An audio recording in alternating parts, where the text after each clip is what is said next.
Hello everyone, আজকে তোমাদের সাথে শেয়ার করব নাইকা পিঙ্ক সামার সেল থেকে আমি কি রিস্টক করলাম আমার স্কিন কেয়ার প্রোডাক্টে। চলো তাহলে লেটস স্টার্ট। আমার ফার্স্ট পারচেস হলো প্লামের এই গ্রিন টি টোনারটা। This is my first purchase. এরপরে রয়েছে প্লামের বডি মিস্ট হাওয়া অ্যান্ড রুম্বাটা, প্রিভিয়াসলি ইউজড ভ্যানিলা ওয়ান। এরপর ভিটামিন সি সিরামটা, বডি ওয়াশ, এটা কিন্তু এক্সফোলিয়েটিং বডি ওয়াশ। মিসপ্লের ভীষণ রিভিউজ আমি ভালো দেখেছি, তাই জন্য অর্ডার করেছি।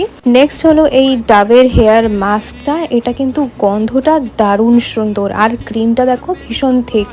আর এইটা হলো আমার ফ্রি গিফট প্লাম থেকে এই নায়াসিনামাইড সিরামটা।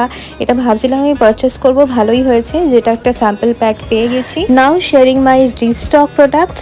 ফার্স্ট ইজ এই এম ক্যাফেনের বডি স্ক্রাবটা, এটা আমার সাথে সাথে কিন্তু আমার হাজব্যান্ডও ভীষণ পছন্দ করে। নেক্সট ইজ নিভিয়ার এই বডি মিল্ক বডি লোশনটা। That's it for today. চলো টাটা, দেখা হচ্ছে আবার পরের ভিডিও।